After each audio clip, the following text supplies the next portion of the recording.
5, 4, 3, 2, 1. It's the new Panic Room. It's the show other shows want to be, and the show that authors want to be on.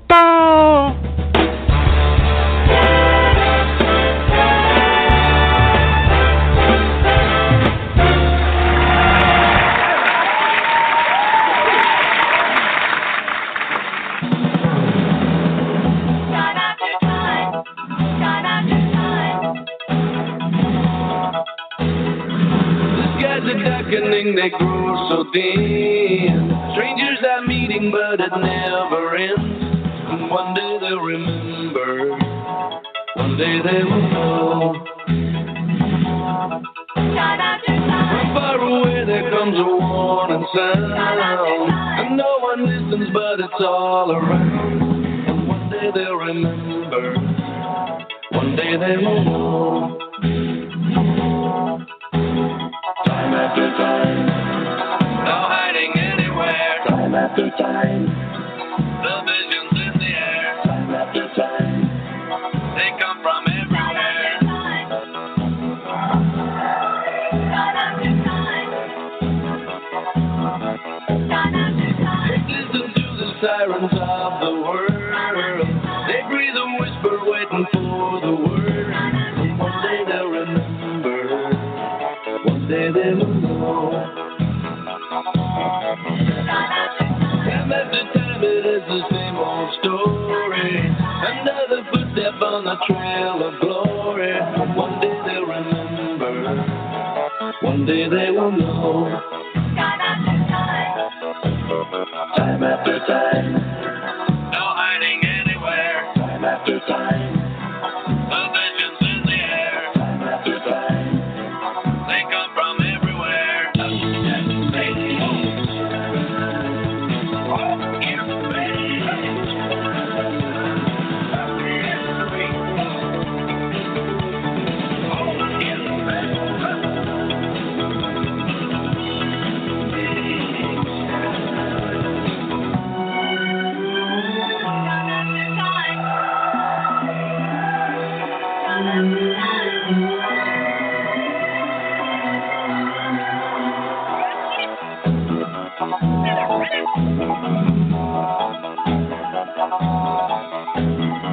The beauty of the earth from way up high shines like a julep on the velvet sky. One day they'll remember. One day they will know. The skies are darkening, they grow so dim. Strangers are meeting, but it never ends. And one day they'll remember. One day they will know. Time after time, no hiding anywhere. Time after time, the visions in the air. Time after time, they come from everywhere. No hiding anywhere. The visions in the air. They come from everywhere.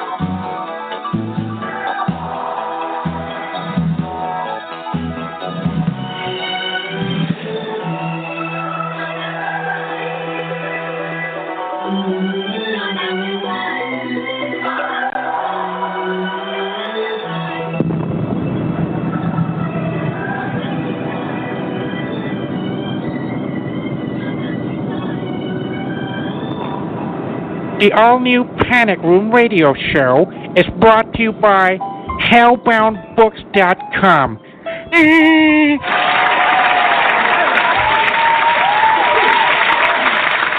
Well, good evening. Good evening. It is that was a bit different, a bit of ELO there, and we're having an ELO night this week, just because I said so. So there. It is Thursday night, 9:30 Central, and it is the new Panic Room episode 128. And yeah, it's us again. It's the same old. I'm assuming we have regular listeners, and if not, why not? I don't think we're that bad, really. So, it is, and it seems like it was just a week ago that I was sat here with me and my dog. He's got a poorly leg actually at the moment. Bless him, feeling sorry for himself. Doing this. So here we are again. Time seems to be marching on, but and it is the highlight of my week, which says a lot of my weeks, to be honest, right now. But it is a highlight because I get to speak to Xtina, and she's always a little ray of sunshine. God bless her. And so I'm going to give her a different intro, I think, this week, because I think, hey, she deserves it.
How's that for an intro?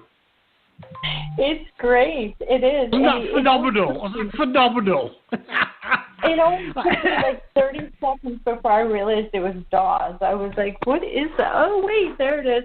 Yeah, haha, I remember the first time you played it, and I had no idea what it was. So. No, that wasn't Jaws. What? Oh, wait. No, hang on. Here we go. Goodness sake.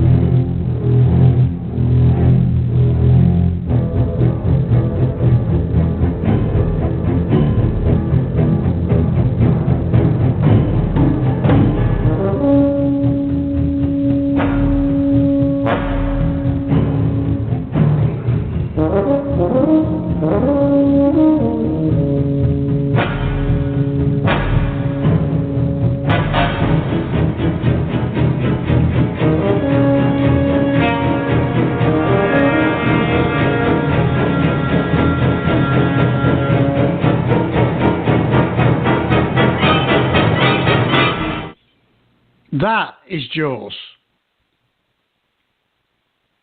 Oh, she's gone. She's puffed on and gone. How can you confuse Jaws with? Well, I did this space thing. It was sort of 2001, I think it was on, and sort of Elvis, I think, used to come on running on in a rhinestone festooned jumpsuit to the space thing. But I hear. I was going to say it's the same thing. I heard the same exact thing. So yeah. Anywho, moving on. Let's sort of skate over your embarrassment. How are you this week, Xtina? It's been a long day. It's been a trying week, but I am still here and I'm kicking, and it's only going to get better. Is what I keep telling myself. So. I tell you, that is a tune. I don't know if it made it over here as a tune by Who the hell did it? It's called Things Can Only Get Better. I'm going to find it. That's going to be our new theme tune, I think. Okay, sounds good. It may not have made it over the pond. It was Essex. I'm going to look it up. I'm going to Google it while we're on the air. This is exciting, isn't it, people? Here we go. Let's have a look. Let's have a look. Things can only yourselves get better. Things can only get better. D-Ream. I was thinking S-Express, but it's not. D-Ream, Irish musical group. I'm going to find that, and that's going to be our brand new theme tune, I think. Okay, we need one. We do. Because when you think about it, things don't get any better because you die. So I suppose if you get to the point where you're looking forward to that, then yes, things can get better. But there you go. I'm sorry. It's been. It's been.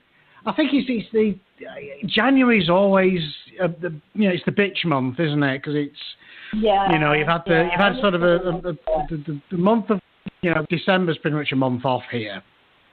Any time after Thanksgiving, and then it's suddenly you're back into it and you literally hit the ground running, and it's just plus as well it's a long month because you've got no money left. I'm having to explain to the kids why we can't have whatever it is till the end of the month. We need food, toilet roll.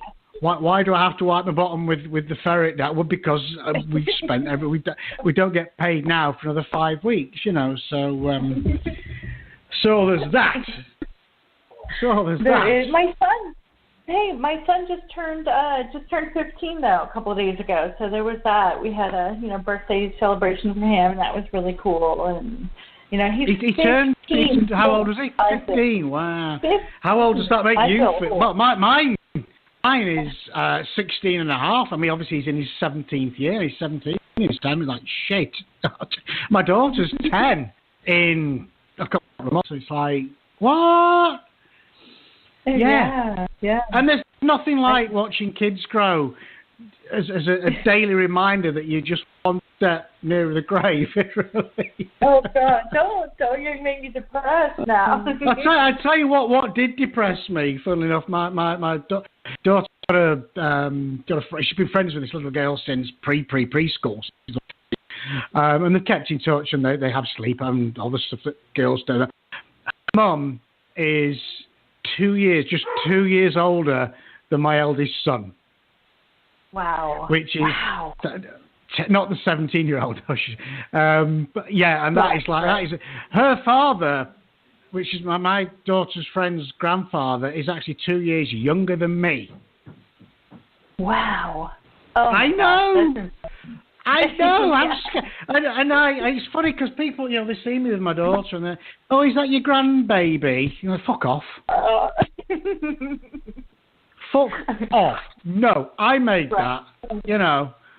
There's bullets in the gun, so just think on. That's what I say. But, I used to get offended, but now I kind of. I had one old boy said to me, "Well done." It's like, there you go. Right. There you go. Yeah, but it's you're my man. Well, I'm kind of proud. Of it. Maybe I should knock out another one just to really prove my virility. There you go. Although I think I've had my quotes, I've done my population bit now. I think enough is enough. Enough is enough. But hey, Xtina, do tell, because I have no idea, because you organise all this stuff. What's on the show this evening? This week we have New York Times and USA Today bestselling author Lisa Renee Jones, and we also have horror and dark fantasy author Erik Henry Vick. Woo! Well, that's it. Woo, yeah. So we have a show. Yeah. And I mock a lot of the time, but it is genuinely true. If it was not for Xtina, dear listeners, none of this would happen, because I play no part whatsoever in the show together. I literally turn up at 9:05, We do our warm-up. Yeah. That's it. Yeah. But, no, that's not strictly true, actually. I do select the music and put the intro together, and so it all works magically. So I do a little bit. But as far as organising and having, we'd have no guests. We'd have, we'd go with nothing. Nothing. It would just be me rambling on. Yeah, and I do stress, like all week long. I stress about, making sure that, the guests, show up. And so I think I'm going to name one of my altars after the panic room, because I'm pretty sure that's where I get one of them. So. Yeah. Really, I do. I stress. Well, you're just like, whatever. Even when, we're there, and even when I press the button to bring the guest on, there's always that split-second pause where your heart's in your mouth, and you just think it's going to be like all the other blog horror radio shows out there. You just get that silence, because I think they do it deliberately, because there's so many of them. Let's have some, and I think they have it in their script. Let's have dead air for 30 seconds now, and it's just that moment where you introduce. And I think it might just be just a time delay on the valves or something, and it's just I think it's like, and I'll tell you, let's put it into practice now. Why don't you say, Xtina? Why don't you introduce our first guest? Yes, sir. We have a New York Times, USA Today bestselling author Lisa Renee Jones. Woo!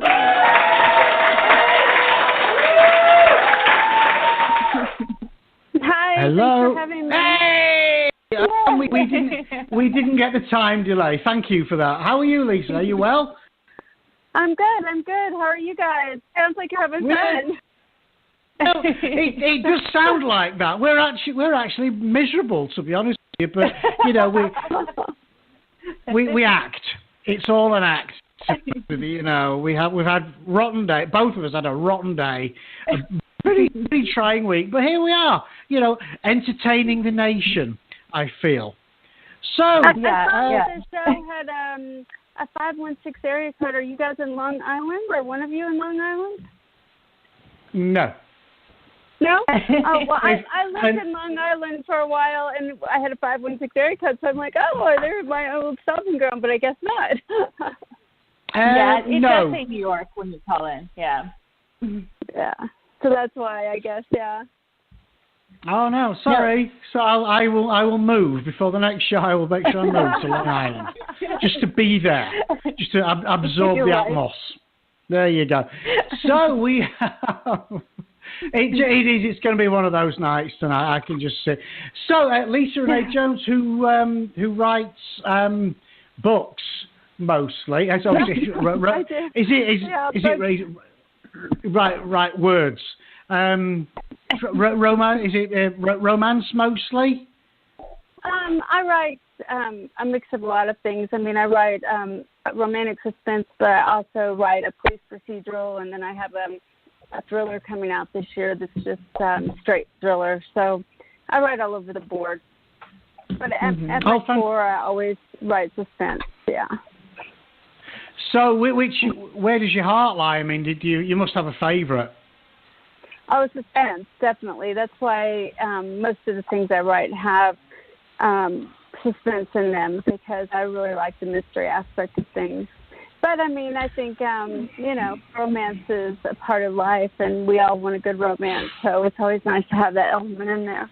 Yeah, but romance it always turns to shit, though, doesn't it, inevitably? Unless that's just me. To find the horror. No, that's the horror and the romance in there. Well, at least you know where you are with horror. You've got werewolves chasing. You know how it's going to end, pretty much. But romance, it is. That's probably the biggest fear. Is the biggest fear of the unknown. So give me a good bit of gut wrenching, bowel twisting horror any day of the week. Yeah. Well, one of my theories has been under development in Hollywood forever, but we've got some movement on it again. But it came from, ultimately what you just said, fear. I mean, it's, so she finds we actually used to, before Storage Wars, buy and sell storage units. And so we found a journal in a storage unit, and my husband was sick, and he was laying on the couch reading it, and he was hilarious because he was like, she's pregnant again. Oh my God, why did you get pregnant again? The police are there. Somebody died. And he's just going through, and then he's like, you have to write a story where either somebody gets murdered from who connected to the storage unit, or they turn into a zombie. And so, yes, somebody gets murdered.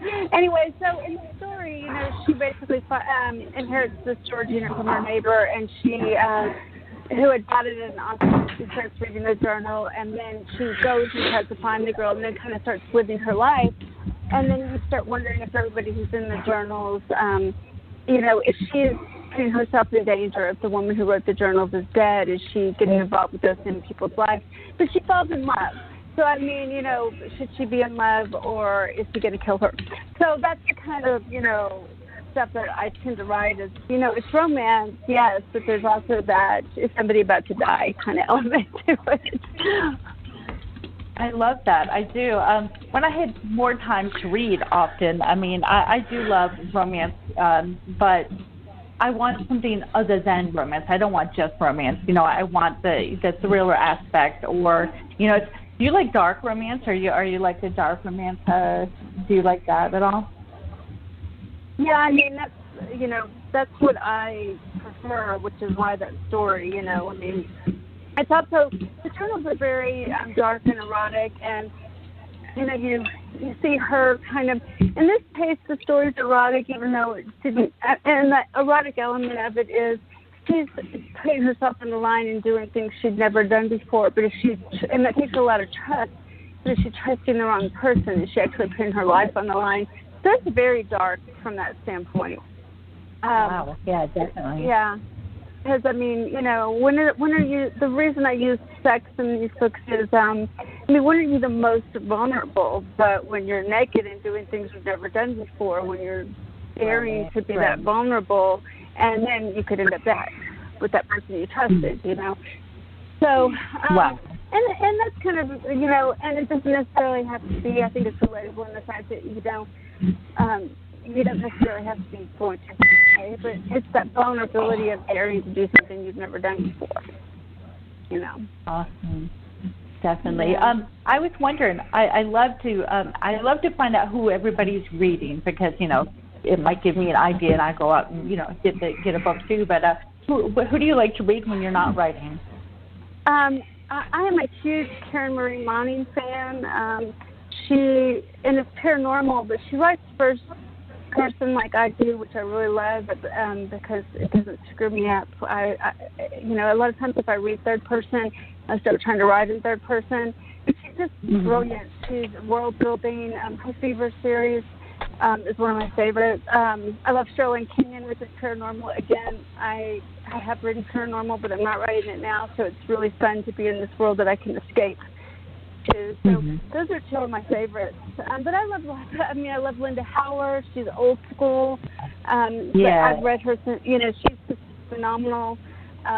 Jill Shalvis, who's actually a friend of mine, and I just love her books because she's so funny, and there's such a human romantic quality to her books. So, so you kind of see I'm all over the board.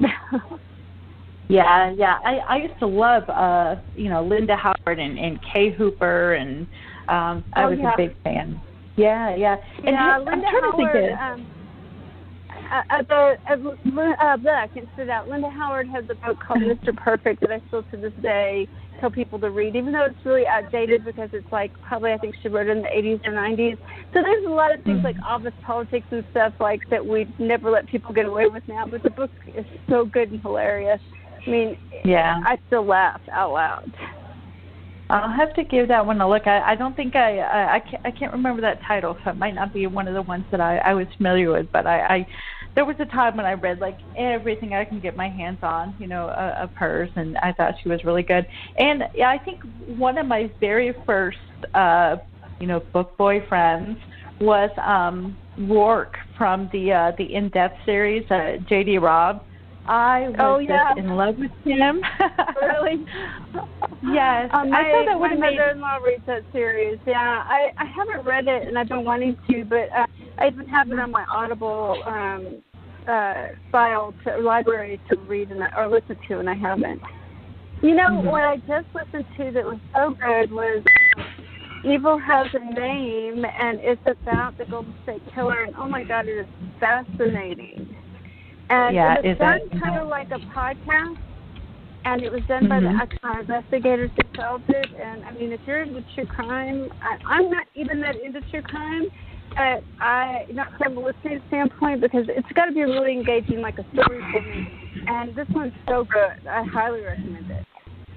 Awesome. I will definitely look it up. I'm seeing everybody is talking about that. I think it's a Lifetime. You know, the one that's based for the book. Oh, yes. I'm going to chip in. I just started watching that. I watched episode 2 last night. It is brilliant. Absolutely. It's kind of a romance, but it's a very creepy, and it took a very sinister turn last night. I would recommend it, listener, definitely. I read the book, and it was so good. I have it in hardcover, and I've been trying to get Caroline on the show for a good year and a half now, maybe 2 years. So I'm still trying. And I love the book. I love the book. So I definitely want to see it. It's translated really well. You should. I'm trying to figure out from people who have actually read the book as well, like how does it measure up, you know? But yeah, I definitely want to give it a shot. It's on the list. I will tell you from going through the process of being in development at Stars and Paramount and with a production company that, you know, we want the script to get written and to have everybody agree on it. And so ultimately there's a lot of concessions, because I've said so many times during this process, you know what, I don't care what you do as long as you finally get it made. Because we've had so many close calls. I mean, we're going, pop the champagne, we're going to go to production. Never mind, somebody got fired. Or, you know, I mean, it's just it's a constant, it takes forever. So, you know, I'm sure she was just happy to have it get written and have it be done well. That's the thing. So many times it's just not done well, and that's so disappointing. That's me now. I'm just like, if this finally gets made and it's not good, I would be so upset. The person who's been involved from day one is so passionate about it, and she believes in it so much that I feel like if anybody's going to make it terrific, she will. Right, definitely. Yeah. So you're here to talk to us about your book, The Princess. Can you tell us about it a little bit? Well, the trilogy, it's a trilogy, so it's actually called the Filthy Trilogy. So book 2 is The Princess, so it's Bastard the Princess, and then the final book is called The Empire. And it's about a man who's actually, the hero is a savant. I don't know if you've seen the movie The Accountant with Ben Affleck, which is a really great movie if you haven't seen it, because they're coming out with The Accountant 2 now. What was it called? The Accountant. Mm-hmm. Yeah, no, I don't think so. No. Oh my God, I have to see it. It's so good. It was a huge box office success too. That's why they're having a second one. But anyway, he's a savant too, and basically, you know, savants in both my character's case and in Ben Affleck's case in the movie, you know, they are like geniuses with numbers, but it makes them a little crazy too. So he's you know, his mom he's called a bastard because he was born into the family by way of, you know, his mom wasn't married to his dad, and she died of cancer, and his dad inherited him, so he was always the bastard son. But anyway, so he's the damaged hero. She's the stepsister that was brought into the family, but after he was long gone in the, you know, Navy and then on, they never lived together. It was nothing creepy like that. Anyway, so now the family's in trouble, and she's asked for his help, and you know, it's and there's a lot of danger and bad guys involved who are trying to kill people and hurt people, and secret coded messages. So, I mean, it's in a lot of passion because the two of them really find ways to heal together. So, I mean, book 3, the final book, is out March 12th, and it's gotten really great reviews, and people seem to really be addicted to it, which makes me excited. And there's a cliffhanger to book 1 and book 2, but again, book 3 is March 12th. So all is well. It will soon be here. Awesome. I want to hear more. Do you have a reading for us? Sure. Yes. Hold on. Let me pull it up. Yay. It's my favorite part. I get to sit back and drink while, the guest reads. I always go, oh, God, I won't be able to read my own writing properly. No, my husband's sitting here, so I have to walk in another room because I cannot read it in front of him. How crazy. He's sat in the audience while I'm done reading. I don't know why, but for some reason tonight I'm like, no, he can't hear. Okay, so here we go. This is a scene that's a really emotional scene when they've just basically he's been getting these messages. They've both been getting these messages from people, and they're in letters and numbers, coded messages that are because he's a savant. So his body is tattooed with numbers and letters. To him, they mean something. So one might be a name, one might be a saying, but that's just the way his brain works, and nobody else knows what it means. So he got these messages that are coded. So that's when you hear him talking about the message, that's the messages they're trying to figure out. So here we go. Okay. All right. Okay. We don't speak, but I can almost feel Erik shutting himself off, caging himself in a place where I don't exist. I'm right. He not only knows what that message means, he doesn't want to tell me. We reach the door, and I can't get inside the privacy of his apartment soon enough. What does he know? Why is he this on edge? He unlocks the door, and I quickly walk inside, rotating to face him. Tell me that message isn't about my mother. It's not. He shuts the door, locking it, and then shrugs out of his jacket, hanging it on the coat rack a few feet away. I get the impression that it's all show. He's avoiding me. He's occupying space that he doesn't want to be filled with anything else. That's it, I press. You aren't going to say anything else? He faces me, his legs spread wide in this alpha controlling stance, hands settling on his lean hips. It's not about your mother, he repeats. He's going to make me ask the question. He's going to make me push. Then what? It's about me. His statement is hard and flat, and it sits between us like a concrete block. You? His gaze, he kept his gaze, looks skyward, and then to my surprise, he walks away, heading towards the kitchen that connects to the living room. I slid out of my jacket and hurry after him, tossing it on the couch as I pass it by and continuing my pursuit. Erik rounds the island and opens the fridge. I'm standing with my hands on the island counter, facing him when he shuts the door and removes the cap of a beer. He offers it to me. It's a time for a drink. I don't want the damn beer, but I take it. He opens the fridge again and grabs another bottle, twisting up the top as he had for me. Only this time, when the top is gone, he tips back the beer and downs half of it. I pat mine down and touch. Talk to me. You're scaring me. He fixes me in a heavy stare, his hands on face while hard lines and shadows as he orders softly, drink the beer, Harper. He downs another swallow of his own. I don't want the beer. He sets his beer down with a solid thud, then closes the space between us, a predatory intensity about him as he drags me to him. Then what do you want? Answers. I want you to talk to me. I want you to... He tangles rough fingers into my hair and drives my mouth to his. No talking, he commands. Not now, understand? No, I whisper, his breath warm on my cheek, his body hard against mine. And I'll stop right there. My sister puts this together, and it does get a little steamy. So, you know what happens now. No, yeah, I've no idea. No, do carry on. Do carry on. It's so funny that you did that because I was reading as you were, I have the copy here, so I'm reading as you're reading out loud, and I saw the next sentence, and you stopped there, and I'm like, no, keep going. But, the funny thing is that word that you were just about to read, I didn't think anything of it. I have, bad words in my writing or whatever, and there are no bad words. We're not 12 anymore. There's no bad words.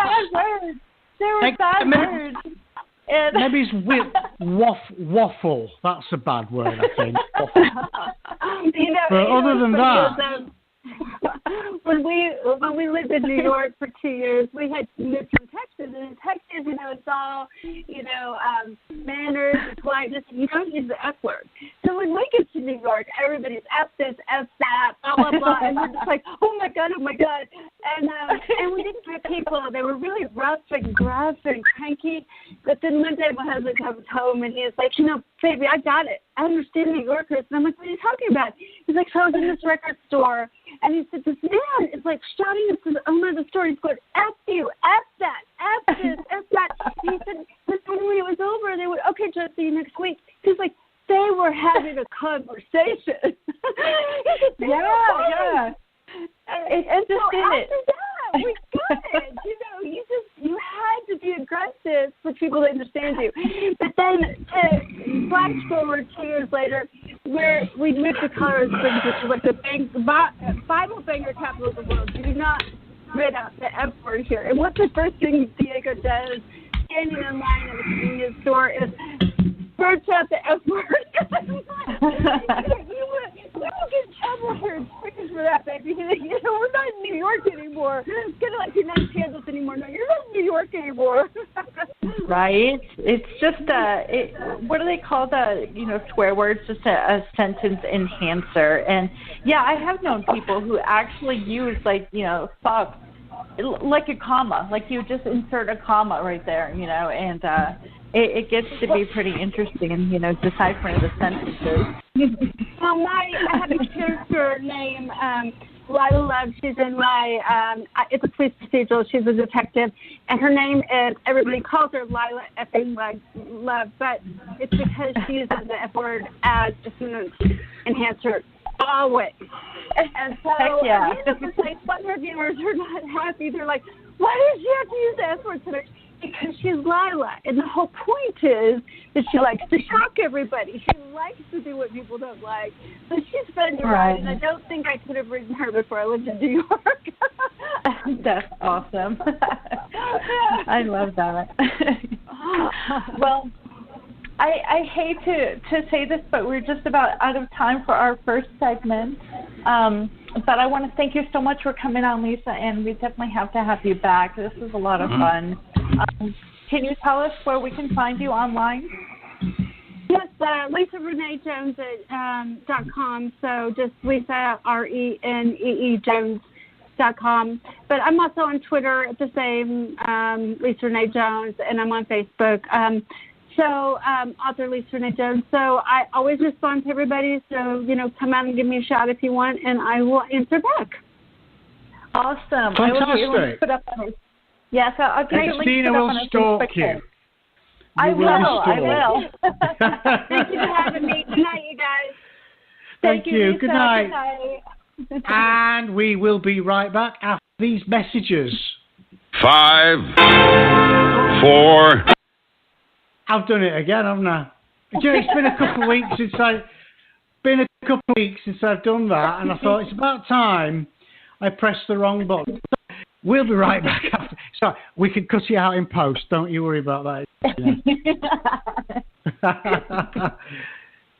and I never do that. That's this crazy thing. That's the crazy thing about this. You don't. I can't find the button now. I had it. I have it, and now it's gone again. Oh, can you just do something, or I don't know where the fuck? I can't honestly. Well, like you said, you've seen it. There's that many of them. There are. I'm gonna have to trim some, but we will be right back after this message.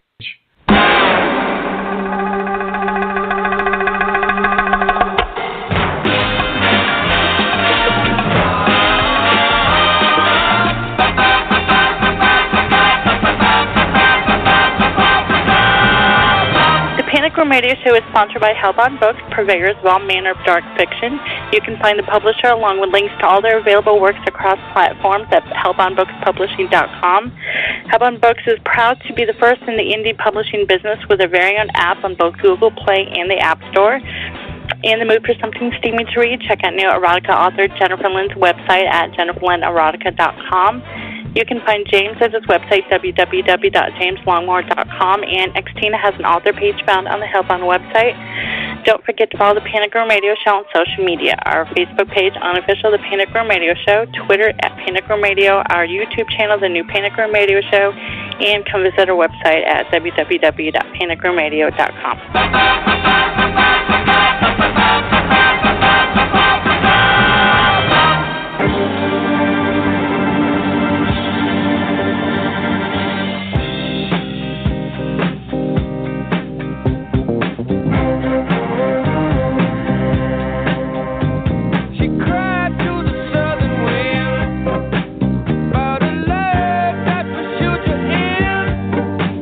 Every dream in the heart was gone.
And we are back, and welcome to the shambles that the new panic room has descended into. It's all going. It's been a week or two since I pressed the wrong button, and yeah, it's me being lazy. I need to go to the whole bank of. I just keep all the old intros because sometimes we do. People probably notice we do aside from occasionally because we're environmentally friendly on this show, and I just get a little bit confused and press the wrong button. But there you have it. There you have it. Hey, it's that part of the show where we do say, What's new, pussycat? Whoa, whoa, whoa. What's new, pussycat? Whoa, whoa, whoa. So, Xtina, what is new, pussycat? Whoa, whoa, whoa, etc., etc. You've no idea. No, I don't. We have new stuff. Woo! New stuff. Yeah, let's. I tell you the highlight, the literary highlight of the week, of course, is my very own short story collection, Blood and Kisses, is now available on audio, on Audible and iTunes. So there's that. Which is exciting. And just listening to it, people say, it's strange. I mean, obviously, I hear other people's stuff, but hearing, I wrote that. This guy, the narrator is just phenomenal, and he just brings the stories to life. It's like, that's great. This is good stuff. It's good stuff. I can't believe I wrote that. It has my very favorite short story I think I have ever read. What is it called? That much of a favorite you can't. Yeah. I'm not good with titles, but it's probably my favorite short story I've ever read. The one with the old folks in the nursing home and Silverado Springs Memory Care Posse. Do you know it's one. That is one of my favourites, actually. And that is the one that will be, one day, I mean, I'm on the sort of the third go-through now, that will be a novel.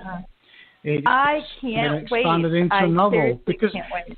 I wrote that story and I fell in love with the characters. And I thought, they need a full length. 80, 90,000. I think it's running at about 90,000 words now, but it's just, and it's a great story. They're just the characters. You could probably take away the background. So just have the characters. It reminds me of and I've seen bits of it called. I think it's on. It's for BBC, The Cool Kids, and it has some great. Sort of old actors, comics. And one of them, Carolyn Lawrence, who voices Sandy Cheeks on SpongeBob SquarePants, funnily enough. And they remind me, I mean, I wrote this long before that show even came out. Remind me a bit of that with the dynamic and, that's played more for laughs, but there is a humour through the whole thing. So, but yeah, that was the one I was listening to. Just listening to a snippet of that. It's like, wow, the guy's done such a phenomenal job. So, we need all our listeners to go out and buy a copy, like now. Blood and Kisses, go get it, definitely. On Audible, Amazon, and iTunes. So there you go. So he said, trying to sound professional. I have no idea what's happening now. Do you? I do. Next up, we have Dark Fantasy. That's one of us. That's one of us. To be fair, I was going to go to bed, to be honest. I'm tired. I had a long day. I'm ready for bed now. So I'm going to go turn in. But apparently not. Apparently there's the rest of the show to do. So we have more to go. We can do this. We can do this. Come on. On our next segment, we have horror and dark fantasy author Erik Henry Vick. Woo!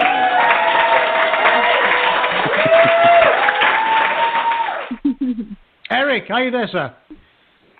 I'm doing great. How are you doing? Good. Well, as we said to our previous, we've had a miserable day, and this is the highlight of our day. Speaking to wonderful authors. So thank you for coming on and cheering us up because we need it today. We need it. You and me both, man. You and me both. It is. It's my pleasure to be here. It's January blues. I think it's only another week to go of January, and then it's all done, and then we can start the year properly. So I think that's why they make February a short month, because it's just like after January you've really had enough, you know. Yeah, you need a little break after January. Oh my Gideon, yes you do. Yes you do. So Erik is here to talk to us about his book Wild Hunt, which is third book, and I can't pronounce that. The blood of what now? The blood of the Asir. I would have got there. Did you know? And I'm reading through the snippet, and I was saying to Xtina before, Cameron, you must spend an inordinate amount of time coming up with these phenomenal names. I mean, where do you get your inspiration from? Well, I cheated a little bit. I am a Norwegian American, and I took a lot of inspiration for this whole series from the sagas. So a lot of the names I've just pulled it from the sagas and then anglicized them, because, you know, we don't have all those fun little letters, like, you know, that have weird shapes and umlauts and things like that. We don't have that. We should do. It's a bit boring language. We should. Really. Yeah. Right. Actually, some of them had mind of Welsh. I mean, we have a great author, David Owain Hughes, or a Taffy, as in Britain we call the Welshies, or sheephaggers in some respects. But some of it did even a bit of Welshness in there as well. But because they're not big on vowels either, to be honest. But yeah, we don't need vowels. Right. Nah. Yeah. Why use a vowel when you can make a consonant sound like one? You know. Yeah. Oh yeah. Right. No problem. Well, it's like they use the double L, which is like a sound, and it's okay. I mean, I love the Welsh. I love the Welsh accent, but the language is almost indecipherable. Yeah, I had a lot of fun when I was writing these books, because I used as kind of the magical language that evolves. I used Icelandic because it's the closest to Old Norwegian that's left on the planet that anybody can speak.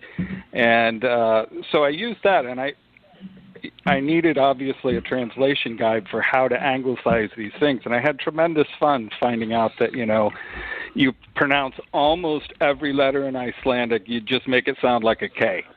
You know, so doesn't matter if it's an H and a V, K. Yeah, just make that a K. Yeah, I like that. So.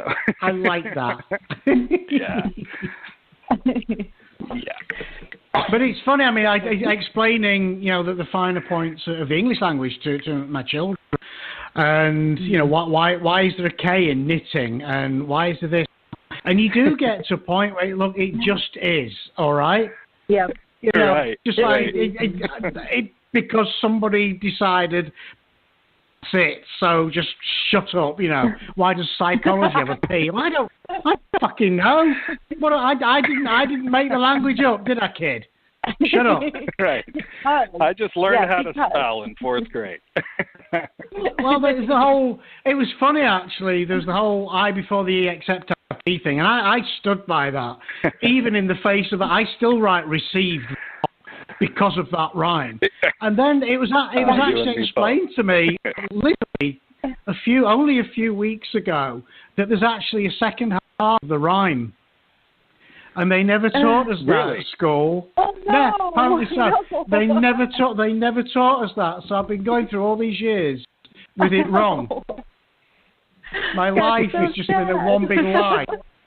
You know, it's funny that you bring that rule up, because I'm a big proponent of that everybody should just wear funny T-shirts. In fact, I told my wife a month ago, I think, that my request is once I die, I don't want anybody to come to my funeral in a suit. I want them all to wear funny T-shirts. But I actually have a funny T-shirt that says I before E, except the neighbors that have heifers, and it just goes on and on and on. A whole paragraph down the front of my shirt to break the rule. That's good. Well, you should do. Yeah. That reminds me. You know the whole thing about 30 days has September, April, May. You know that thing.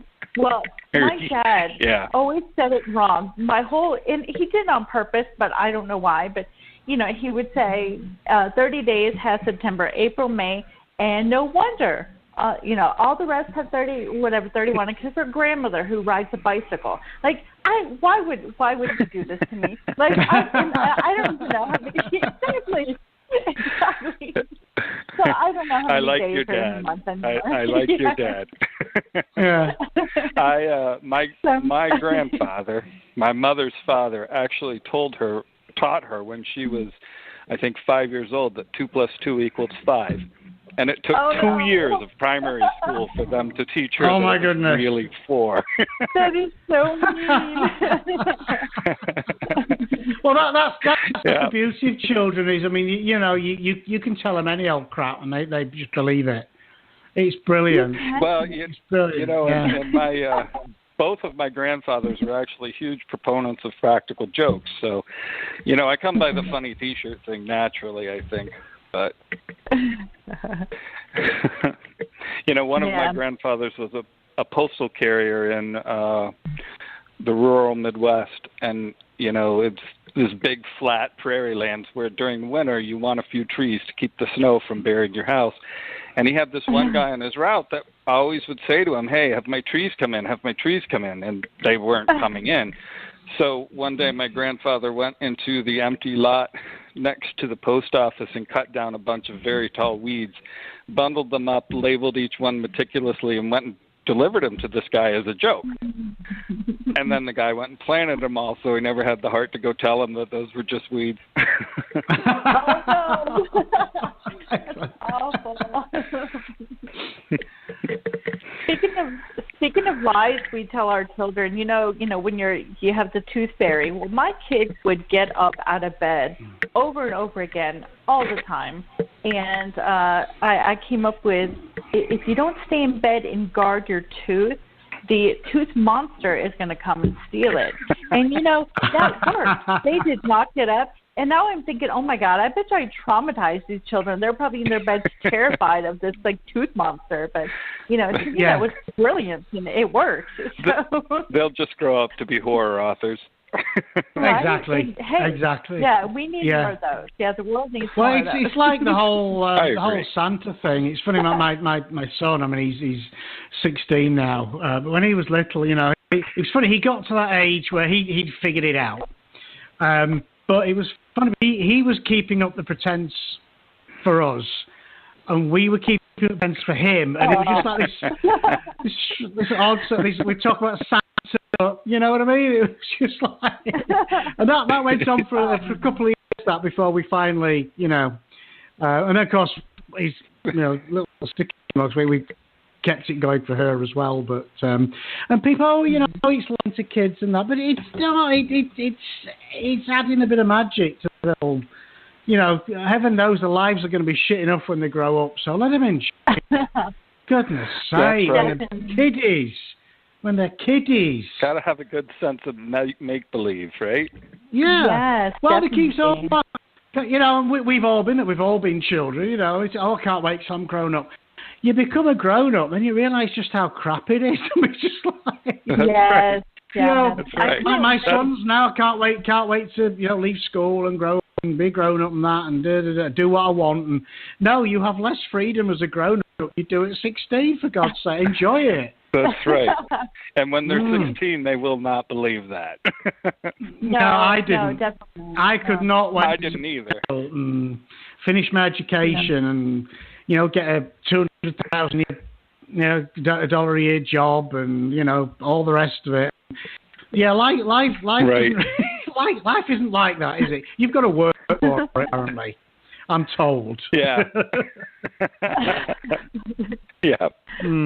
We are. My son is going to turn 16 in a few months, so we have been having this conversation quite often around here, with the same results that you probably would expect.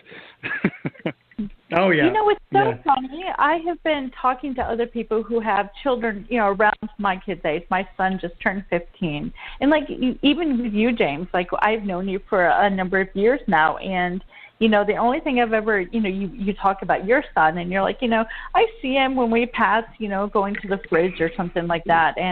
And I have another friend who tells me the same thing. She's got 2 boys. They're around my kid's age. And she's like, I never see them. They're playing video games and they're doing their own thing. I have to go in another room and shut the door to get away from my son. I mean, you know, there's a part of me that's like, that is so cool that he wants to be around me all the time. But there's another part that's like, you know, go away just for a little bit. Go away. Yeah. I rarely see my. I mean, like at weekends, literally he'll come down. I'll hear sort of noises in the kitchen. He doesn't even say hello. He'll just come down. So you come down to forage, and Anyway, he'll come down, make himself some food, and tootle back upstairs again. Or he'll come down because his dog hangs upstairs, and come down because his dog needs to go out for a crap, and that pretty much. Yeah, sometimes we'll stop and we'll just have a little chat, and then he'll just, if he's in a talkative mood, which is rare, and then off he goes again. Does he? It's just like, oh my goodness me, he's just such hard work, bless him. But then again, he's absolutely no bother. He's a good kid. He does his thing. Yeah. He's fine. But I think maybe it's a boy thing. I don't know, but maybe. But he's just happy doing his thing. I mean, because now with the PlayStation, they've got their online community. That's right. So that's his friends. Yeah, mine never really got into the video games too much. I mean, I think he plays like GTA 5. I think that's what he has, and he plays that a little bit. But he doesn't have any of the online gaming stuff or anything. He just plays it for himself, and so it's not really an addiction or whatever. I mean, he plays a little bit. I don't think it's an addiction. I mean, I don't think he's addicted to. I mean, I think he's also he plays soccer, and he's got his girlfriend so he's got varied interests. My daughter, that's his thing. Video games. And what is the one she plays? I don't even know, but I would say she's addicted to it. I mean, she just loves this game completely, and she's got all her little friends on there and stuff. And she's almost 21. So I wish I could remember what that stupid game is. But my son though, he's never really got into it. I mean, I enjoy.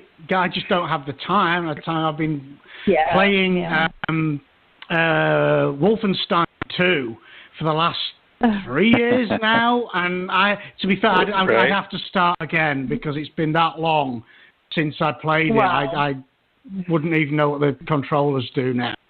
And I like that Wolfenstein, Doom, Rage, that sort of. I don't like the online shoot 'em up stuff. I like where you've got a beginning and a plot and an end, and I like that. I'm not just into going around just doing arena games that the kids, young people today League play. Of Legends. It's League of Legends, the one my daughter loves. It's thank you, honey. My boyfriend even messaged me to tell me that. So I don't know anything about this game really, but I guess it's a big deal with the kids. Well, I mean, if your 15-year-old is not is not into games, you need to get him a computer and introduce him to Pornhub. And that believe me, will keep him out of your hair for a good amount of time. Keep him busy. It's something to do with his hands, He just finished, what is it, the Maze Runner series? James Dashner, something like that. Right? Oh, Maze Runner, we pretty much Hunger Games off, Yeah. And he really loved this series, and so we just got the next series that the same writer wrote. So I'm hoping he likes that one just as well. Yeah, cool. Yeah, cool. I cannot remember encouraging reading. Definitely.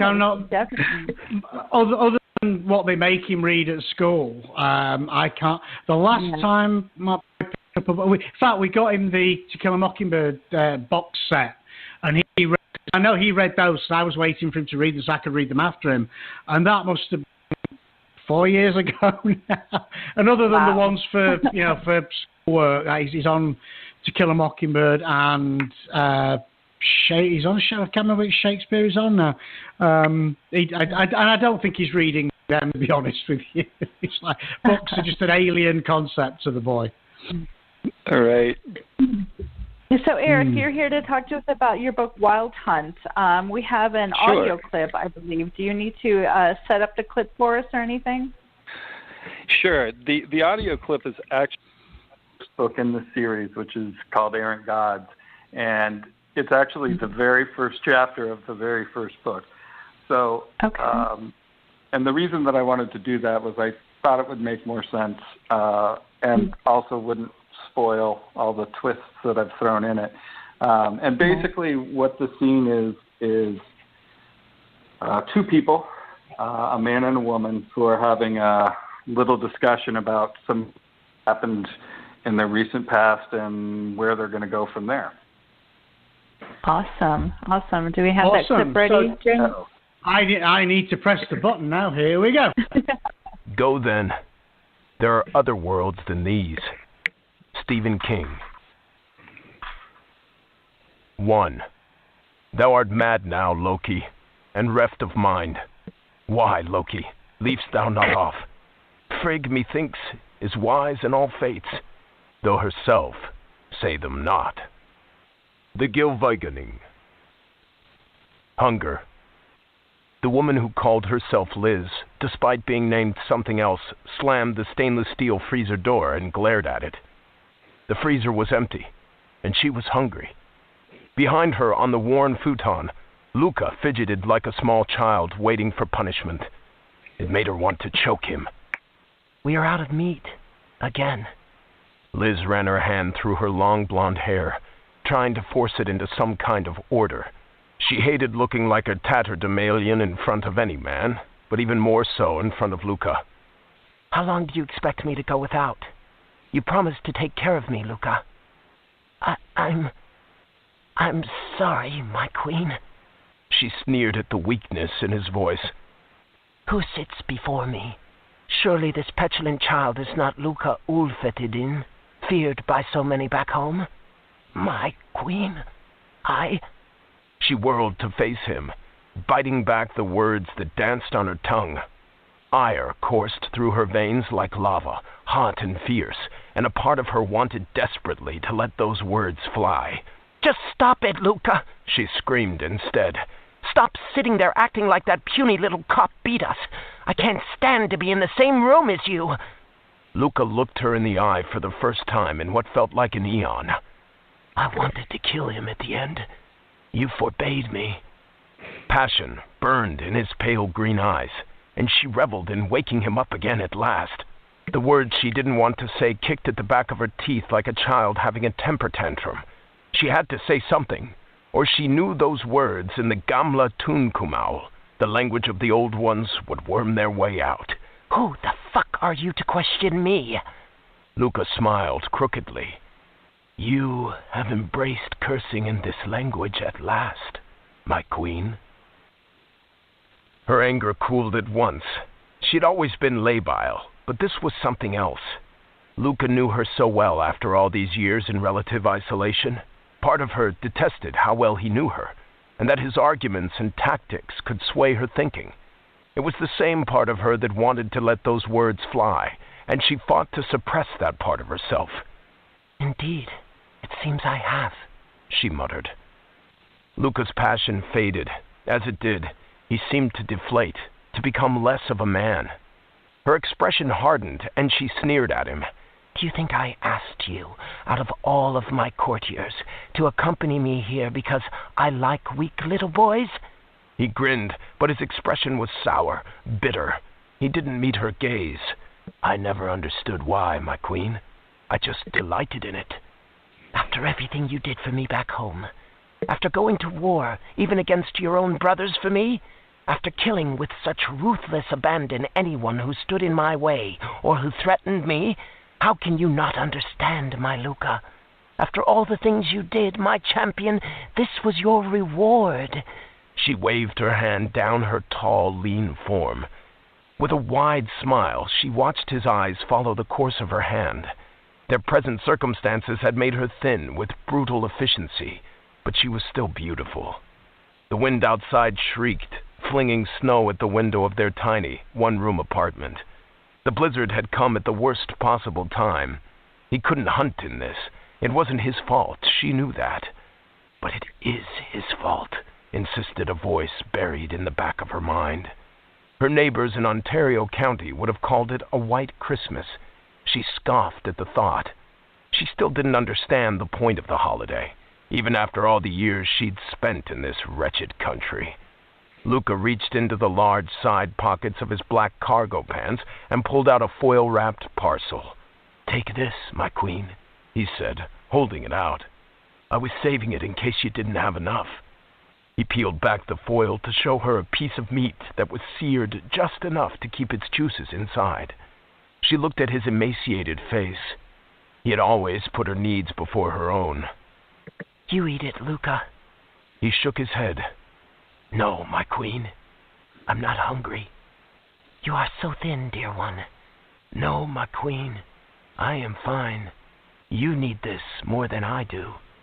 Saliva sluiced into her mouth like spring runoff overflowing the banks of a creek. Awesome. We should have Thank you. Some music or something so we could do that. That was brilliant. And it did nicely read. Who was your narrator on that one? Was it someone from the narrating place or somebody you knew? Or actually, the audiobook was done by Tantor Media, and the narrator was Alexander Sandis, who I didn't know, before I got that contract. I didn't know of him at all, but I am just ecstatic that he got to work on it. I'm sorry? Yeah. I love the accents he was doing. That was pretty cool. I mean, all the voices as well. That was great. That was great. Yeah. I wrote the book, and the first time I heard his reading, it sent chills down my spine, so I immediately told them to make sure that he does the next two as well. Excellent. Awesome. Yeah. Yeah. Bro, it was we were saying earlier, it's surreal. It just happened to me literally today. I just heard the narrated version of one of my short stories from my collection, and it was like, wow. It's like, it sends shivers down the spine. It really does. But it's a good moment. It's a good moment. It's a good feeling. Yeah, definitely is. I've never listened to an audiobook before, and so I haven't. Mm-hmm. When I went and then tried to listen to different samples from people or whatever, I would think, oh my gosh, I can't have somebody do that. But the way that he pulled this off for me, I couldn't be happier.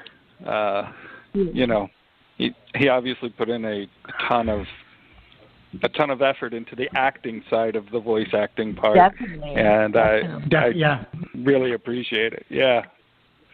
It is a very interesting thing, though, to hear somebody else reading something that you wrote and then, kind of taking it to another level. Yeah. Weird stuff. I tried occasionally to listen to an audiobook, and I really, I found my mind would wander and stuff, but being on, the kind of like the producing end of it, I mean, not like I'm doing anything, but I'm picking out the narrators and stuff like that.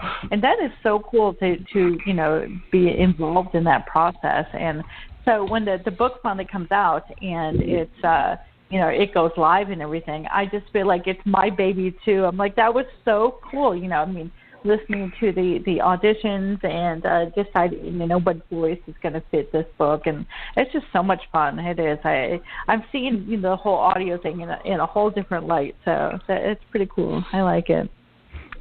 Yeah, I really do too. So, I've always been a physical book kind of guy. I liked the weight of the book. I liked the feel of the paper, the smell of it, and all that.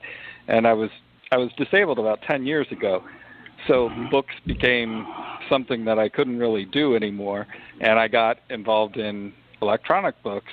So now I think I might have to, take the step and find audiobooks and give them a try. But I'm like you. My mind tends to wander. I thought for a while, I'll listen to this book while I write. Well, that's a stupid idea because that didn't work at all. Well, I can't hear the music on when I'm writing because my mind just, to something, to the music or what. I need distraction and I'm off. Right. Yeah. I actually trained myself to write no matter what was going on. So, I listen to loud, heavy metal music while I write.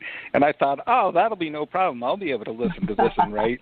And I found that I was either listening to it completely and no longer doing any writing, or I was writing and no longer doing any listening. So I'm going to have to come up with some other way to try that. The funny thing, I had an audiobook from one of my favorite authors. It was Jeff Strange. Every so often I have to do a little shout out to him because I just love his books. And I had one of his books on audio, and I started listening to it, and I wasn't paying attention. I had no clue what was going on. I ended up pulling out the book that I had on Kindle and reading along while the narrator's reading it, and I finally was like, well, this is stupid. Why am I doing this? And I just, turned off the audio and just read it normal. So, yeah. I'm thinking that might have something to do with the narrator too, who's narrating it. Maybe that makes a difference. So I was wondering, Erik, would you be willing to do 11 questions with me? Sure. Yay! Excellent. Let's do this. And now, 11 questions. Okay, number 1. What's your guilty pleasure? Oh, my guilty pleasure is probably reading, and I know that sounds stupid for an author to say, but that's it. Well, no, it doesn't sound stupid. You should be writing. That's why. See. Yeah. Okay. But I don't feel guilty about that. Right. Exactly. Right. Okay. The mountains or the ocean? Oh, the mountains. Definitely the mountains. I'm right there with you. I love this question. What's your favorite lunch meat? My favorite lunch meat. That is. Right. I'm gonna have to go. I'm gonna have to go with turkey. Really? Oh man! Do we have a buzzer, James? We need a. No, right, we need to. I mean, it's the blandest of the lunch meats. Very disappointing. Yeah. Very disappointing. And the funny thing about it is, I never have a sandwich with one lunch meat on it. I always have 2 or 3. So I don't know. I don't know that I can, have one. But yeah. Yeah. When we first I list 13 in a row. When we first started doing our 11 questions segment, James decided I would be the one to ask the questions, he said, because I judge people on their answers, so you definitely would have got it for that one. Sure. Okay. I know, right? Okay. If it were legal to do so, would you eat human flesh? No. Thank you. Which Thank is you. probably funny given that I have cannibals in my major series, but I'm exploring it through fiction so that I don't have to face it in real life. There you go. Have you ever been pulled over for a traffic violation? Do I have to answer this question truthfully? No, I guess not. No. I have just once in my life been pulled over for a traffic violation, but it was completely made up by the officer that pulled me over. Yeah. Is that kind of like Shawshank Redemption? How everybody in prison is innocent? Is that kind of like? Yeah. Okay, Let's go with gotcha. that. Awesome. Okay. Android or Apple? Android, actually. There you go. Me too. Which franchise is your favorite? Halloween, Friday the 13th, Elm Street, Hellraiser, or Saw? Oh man, that's like an unfair question. No way. But let's I got see. a favorite. If I have to pick one, I'm going to say Halloween. Woo! Me too. Michael Myers. I just absolutely love Michael Myers. Now, do you like the original, or are you a fan of the Rob Zombie remakes? Or both? I mean, you definitely can say both. I really liked the originals, but then when Rob Zombie did the remake, I watched it not really expecting a whole much because it's a remake, But I really enjoyed it. I liked what he brought to it, Me too. I think we're in the minority as far as that goes, but because I can't say I liked them more because they were definitely both of them are so different. But at the same time, I really enjoyed Rob Zombie's. I did, and it was so gruesome. I will say that though. I mean, I remember watching the first time and just thinking, I am not going to walk away normal after this now. But I think that was why I liked it so much. Is it just made me go. I was speechless at some of the gruesome scenes, but I loved it. I did. Right. A friend of mine watched The Exorcist for the very first time. We were like 13, and we watched it on HBO or something at 3 a.m. in a completely dark house all by ourselves. And I think that is why I write horror, because I've been just indelibly scarred by that event. Yes, I was too young when I watched it as well, and it messed me up. I mean, for years later, if I just saw Linda Blair anywhere, I couldn't sleep that night. I was just like, nope, I'm done. Done, right. Yeah, right. Terrifying, yeah. Especially growing up religious as well, so that, that was, it's always a horrible, fear, demons and possession and stuff. To me, that was just terrifying. So, yeesh. Yeah. Yep. Okay, moving along here. Roller coasters, yay or nay? Absolutely, yes. Yay, me too. I don't know anymore, to be honest. I love roller coasters. At least I used to, but now I'm like terrified of heights, so I'm not quite sure how that's going to work. We'll see. Yeah, got to give it a try again. I'm not really scared of heights. I'm scared of falling. So I can go on the roof of a building and not have any problem until I get close to the edge. No, it's the floor that scares me, because that is the floor that kills you. I went to, it was like it was some kind of waterfall or something with my kids, and I was nowhere near the edge, but it was so far up and I could see the edge. I was terrified. I mean, I don't know if I thought somebody was going to pick me up and toss me over. I mean, I don't know why, but I was paralyzed. I was so scared. So I don't know where it comes from. I don't think I've always been like that. So I really don't know. Interesting. Okay. Well, give us one interesting non-writing related fact about you. I have a PhD in artificial intelligence. Awesome. Oh, impressive. Cool. I like that. Yeah. I like that. Yeah. So we need to have you back on the show, and we can just talk about that and why I need to wear like my tinfoil hat or something, Right. Okay. What is your least? What's your least favorite part of the writing process? Well, I hate to be cliche, but it's definitely the marketing side. I love being an author, and I love being an indie author. I just don't like all of the business part of it. I like the creativity part. I like dealing with people who read books. I love all that kind of stuff. But editing and marketing are probably my two least favorite things to do. Yeah, we definitely hear editing a lot, but marketing definitely. And here's my bonus question: baseball or stamp collection?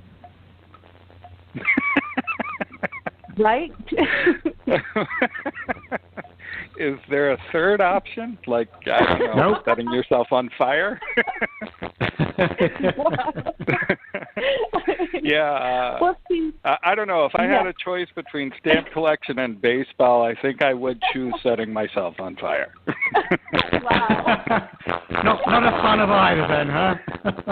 Oh, Not really, no. You're doing the demon voice, James. You know, it's I don't know why every time, like within 2 minutes before the show is ending, he does this to me. I think it's his way of just, you know, making me do the show, the ending on my own or something. But no, your right answer was baseball. It was baseball. Okay. Oh, yeah, that's what I meant. That's what I meant. Yeah, baseball. that's what you meant. Yeah, but now I'm. That's what I meant by setting myself on fire. Yeah. Now I'm thinking that it actually should be bonus question: baseball, stamp collection, or setting yourself on fire. We should definitely add that in there. I think I'm gonna add agree. it in there. I agree. Well, I want to thank you so much. We're about out of time for the show, and I want to thank you so much for coming on. And you have to promise to come back and see us. Absolutely. Thank you guys for having me. It's been a blast. Awesome. And tell us real quick where we can find you online. On Facebook, you can just go to Erik Henry Vick, and Erik with a K. And let's see, Twitter, I am Berserker IK, or Berserk Erik. And my website is erikhenryvick.com. Awesome. I will get your links put up on our Facebook page, so if anybody wants to stalk you, then go there and do that. And again, I want to thank you so much for coming on the show, and I can't wait to have you back. And this is the part of the show where James would tell me to say goodnight, Xtina. So goodnight, Xtina. Good night. Thank you.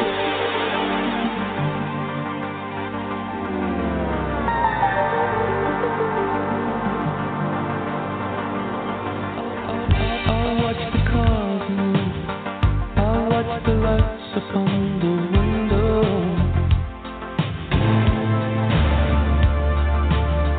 I walk along the street. I'm only thinking of you.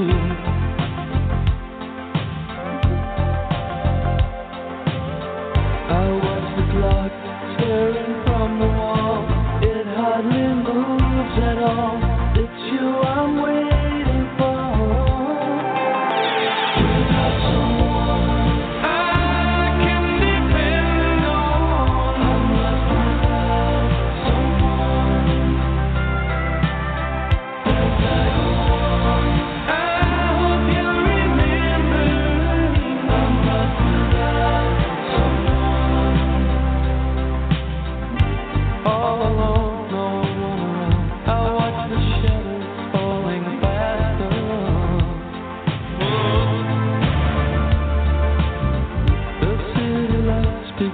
And then I start to realize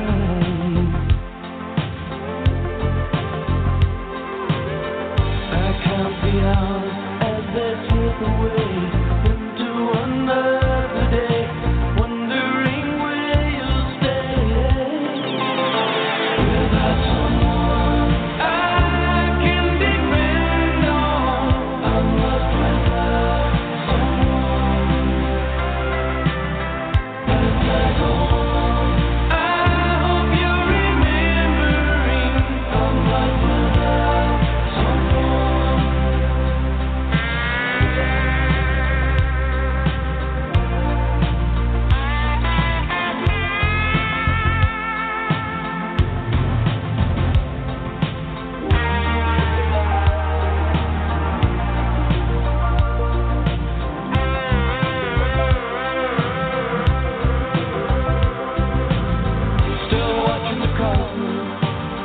Still watching the lights upon the